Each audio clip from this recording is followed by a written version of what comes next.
you are having a hard time listing out your income and also the expenses that's attached to it, having a credit card won't help you. Do remember the credit card is a tool, meaning it will amplify what you're currently doing. Meaning, if you are not good in how you would take care of your money, having a credit card won't actually help you as well. Number five, connected maybe to the impulse spending, is you just keep on spending.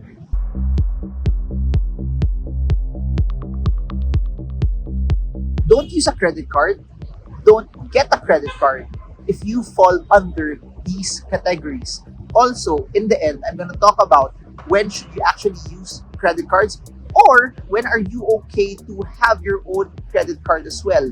Do note that a credit card is not something good, it's not something that's bad, it's neutral. It's just like a sword that it could either protect you, but it could also hurt you if you don't know how to use it. It's like also driving a car. If you know how to drive a car, it will take you to a destination where you want to go. But if you don't know how to drive, then it will bring you more harm than good. That's what a credit card is also. I'm a person also who uses credit cards because there are certain facets to it that benefit my life, which I'll talk about more later. But this is for you if you're thinking about getting a credit card, or this is for you also if you're having problems already with that credit card as well. If you think already right now, before we're going through this video, that you think you're having credit card problems, you're having debt problems, having a credit card won't help you even more. So the best thing that you could do is you could even cut that credit card. The best thing that you could do is to stop using it if you're not responsible on how to go about it as well. So all of this will fall under personal finance. Always remember that a credit card is a tool. It's more about how you use it. So do not use a credit card if right now you're not anymore paying the full amount in your credit card bill. Especially if you're just paying the minimum amount. Do remember, if you pay the minimum amount, that will hurt you massively over the long term, because the interest rate that you will be paying for the amount that you did not pay is very, very expensive. It will be very, very big. It will be more than what you are getting paid for when you have a savings account, when you have a time deposit, when you even have bonds. It will be even more than that. There's so much preference on investing, but people don't know they are losing money on interest based on them not paying off their credit cards or just paying the minimum amount for their credit cards. So right now you own a credit card and you're just paying the bare minimum, or you're not paying it in full, then maybe it's not the time for you yet to have a credit card. Number two, and highly connected to that, is this.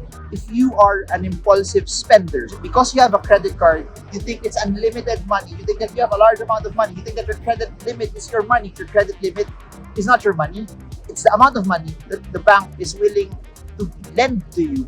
But in no intents and purposes, that's yours. So having a high credit limit does not mean much if it's a bondage to you as well. So if you are having problems, if there's a sale, and then every time there's a sale, or you see something in Shopee, or if you're walking through the mall and then you would actually say, oh, it's for food naman, I'm gonna eat it, so it should be okay. Or if you keep on buying stuff out of the blue, then that becomes a problem also.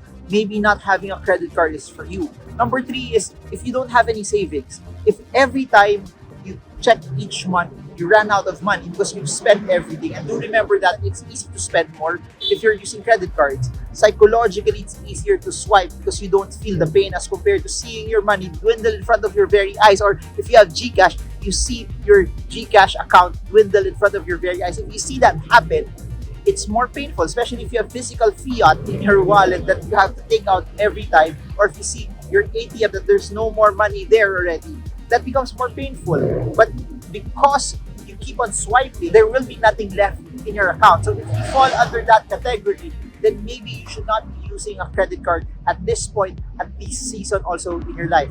Number four, connected to that, is if you don't know how to budget yet. A budget is you putting a name to every money that comes your way, every revenue stream that comes your way.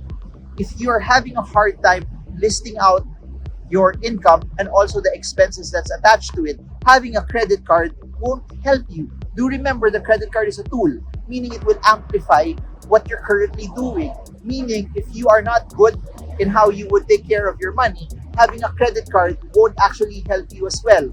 Number five, connected maybe to the impulse spending, is you just keep on spending. Not just out of impulse, but you already are spending more than what you are making. Or if you are, say, 30 plus years old already, and as you look back, you really didn't get to save much during that 30-year time span, then that's a problem. You shouldn't be getting credit cards yet. You should be focusing already on start building your nest egg, start building your savings, start building your assets as well. And you being in debt is not a good sign. Number 6, you shouldn't be using credit cards if right now you're also in debt for either some personal loans that you are having a hard time paying for. If you are in a lot of debt already, having more debt won't actually help you, especially if it's for credit card and it's for items that won't really help you bring wealth. If you see that you are under that category, please, if you are being tempted to get a credit card, don't do it right now. Or if you have a credit card and you have a hard time controlling it, just cut the physical card, or leave it at home also so you're not tempted to be able to use it. When should you know if you are okay to use your own credit card or to have a credit card? Just flip everything that I said. If you know how to save, you know how to budget, you are not an impulse spender, you know how to use it properly, you are paying the full amount on a monthly basis, then a credit card is a very, very good tool. Do remember that when you pay your credit card on a monthly basis in full, you pay 0 interest. It allows you not to bring cash. It's a safer way for you to be able to travel, go around without bringing a larger amount of cash as well. It's a safer way for you also to be able to somehow make transactions online. If you're going to a foreign country, it's easy for you to be able to buy, it's easier for you to be able to also use and to be able to move around there if you have a credit card. If you're doing online transactions, it's very, very easy for you to be able to use it and do it as well. So there is a lot of merit if you own your own credit card as well. That is if you know how to control it. That is if you are mature enough also for you to be able to control your spending habits, control your spending pattern, that it's not controlling you. Do remember this, that anytime an object, an asset, or even a credit card is controlling you more than you are controlling it, then that's where the problem lies. And that's where maybe you should think about changing the course of your spending habits, or the way you would use your money, or the way you would use your credit cards as well. Because at the end of the day, if you know how to use it, then it becomes amazing, because now, above and beyond the convenience, above and beyond the safety, you now have the ability also to leverage. Because if you pay something, let's say on the 5th of the month using a credit card, you probably will pay for that bill maybe at the end of the month, or maybe even next month, depending on what your cutoff period is. So instead of you putting your cash out right away, which you already have, by the way, which you can already also use if you can pay it off for cash, you are using someone else's money first. And then when the time comes that you need to pay it, that's the only time you use your cash, because you are using someone else's money, but it costs you nothing. There's a large degree of maturity for you to be able to work with that and function with that as well. And one of the things that I like about having credit cards also is that every time you get rewarded, you get points that you could actually get for use to get other experiences for free, like flights, hotels, accommodations, trips, and everything else in between. Or you could use it also to get cash back, or you could also use it also to get free furniture or appliances as well, based on how you would actually transact for credit cards. And there are a lot of things that you can use for your credit cards that are part of your normal monthly expenses, like your electricity bill, or your water bill, or your mobile bill, or your groceries. So things that you actually pay on a regular basis already. It should be part already of your budget. The points will help out. And also, if you are very, very good at paying your credit cards, it enhances your status in terms of how the bank sees you. Either they increase your credit limit, or at a time in the future also, you may need to borrow more, and they look at your credit card history. The fact that you had the ability to be able to pay, you had no problems, and you were paying diligently, it will be easier for you to be able to borrow more. It will be easier for you to be able to use more bank services also later on, if you are faithfully using your credit card. So all in all, don't use credit cards if you're not ready for it. You can't control it. And if you think the credit card will destroy you more than it will help you. But if you're already mature enough, and you know how to handle your finances, and you know also how to control it, then a credit card is a very, very good and very, very useful tool, not just aid on how you could reach your goals of financial freedom, but it can also help you in terms of convenience and safety as well.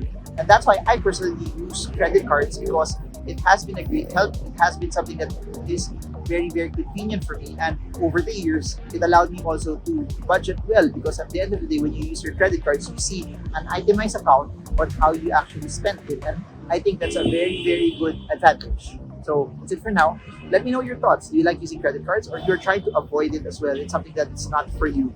But if you have more questions on this, put it down in the comment section down below, and I'll try to answer your questions. And if you want to know more about investing, check out the videos that I have here. But if you want to learn more, I've written 5 books about it. They're available via Shopee. Check it out in the description below. And if you want to learn more also about investing in the stock market, I have different webinars that you can enroll in. They're video on demand. It will help you invest, that will help you pick the right stocks, and that will help you also time the market as well. So that's it for now. Marvin Germo. I hope this video helps you trade well, trade strong, trade smart. See you all again soon, and God bless you all.